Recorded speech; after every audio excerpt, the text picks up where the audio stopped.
মুখোমুখি হব, আর আল্লাহর কাছে দোয়া করার সাথে সাথেই আমাদের সমস্যার সমাধান হয়ে যাবে না।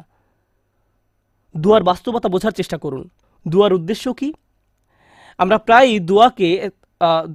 দোয়াকে তলাবের সাথে গুলিয়ে ফেলি। আরবিতে তলাব মানে কোনো কিছু তালাশ করা, কোনো কিছু দাবি করা, আর দোয়ার আক্ষরিক অর্থ হলো ডাকা। এটাই এর অর্থ। দাওতুকুম মানে আমি তোমাকে ডেকেছি, আমন্ত্রণ জানিয়েছি, এটা হলো দোয়া।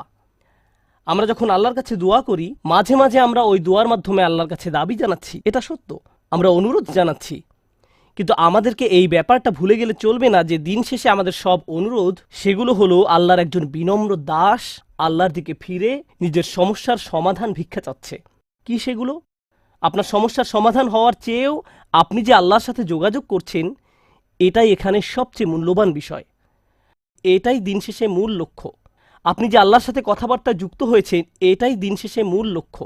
আল্লাহ আপনার সমস্যা তাৎক্ষণিকভাবে সমাধান করে দেবেন কিনা সেটা ভিন্ন বিষয়। আমি এ সম্পর্কে সংক্ষেপে কিছু কথা শেয়ার করতে চাই, পরে মরিয়ম সালামুন আলাইহা নিয়ে কথা বলবো।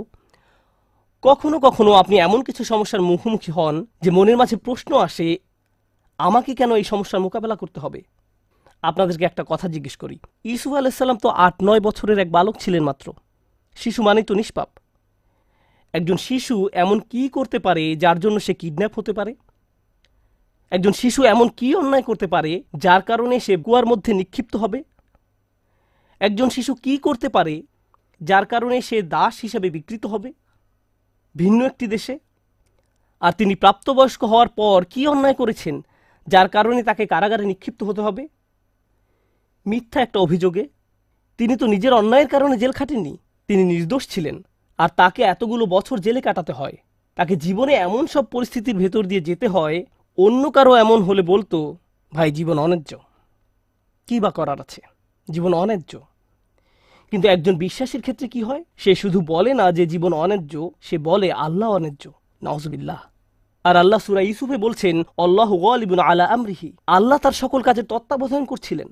ইউসুফের জন্য যত সিদ্ধান্ত নেওয়া হয়েছিল আল্লাহ তার সবগুলোতে প্রভাব রেখেছিলেন। কিভাবে?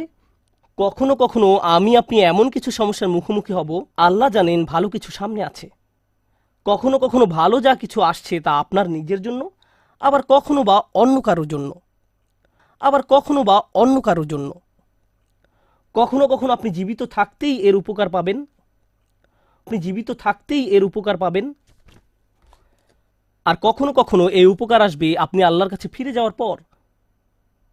ইউসুফ আলাইহিসসালামের ক্ষেত্রে কি হয়েছিল? একজন পিতা তার সন্তান থেকে বিচ্ছিন্ন হয়ে পড়েন। কিন্তু চিন্তা করে দেখুন, তাকে যদি কিডন্যাপ করা না হতো তাহলে তিনি কুয়ায় নিক্ষিপ্ত হতেন না। তিনি যদি কুয়ায় না পড়তেন তাহলে কোনোদিন মিশরে গিয়ে পৌঁছাতেন না। আর মিশরে কোনোদিন না গেলে তিনি জেলে নিক্ষিপ্ত হতেন না। আর যদি জেলে না যেতেন তাহলে জেলের ওই 2 লোকের সাথে তার কোনোদিন সাক্ষাৎ হতো না যাদের স্বপ্নের তিনি ব্যাখ্যা দিয়েছিলেন। ওই 2 ব্যক্তির সাথে যদি তার কোনোদিন দেখা না হতো, তাদের একজন বেঁচে যায় এবং রাজার খেদমতে নিয়োজিত হয়। আর যখন রাজা একটি স্বপ্ন দেখলেন, ওই ব্যক্তি তাহলে কোনোদিন বলতেন না যে, হ্যাঁ আমি এক লোকের কথা জানি যে আপনার স্বপ্নের ব্যাখ্যায় সাহায্য করতে পারবে। স্বপ্নটা কি ছিল? দেশে 7 বছর হবে প্রাচুর্যের, আর পরবর্তী 7 বছর দেশে কোনো ফসল ফলবে না, কোনো উৎপাদন হবে না, মানুষ দুর্ভিক্ষে মারা যাবে। যদি ইউসুফ জেলে না যেতেন আলাইহিস সালাম এবং তাকে মুক্তি দেওয়া না হতো, ওই স্বপ্নের ব্যাখ্যা করার জন্য সেই সময়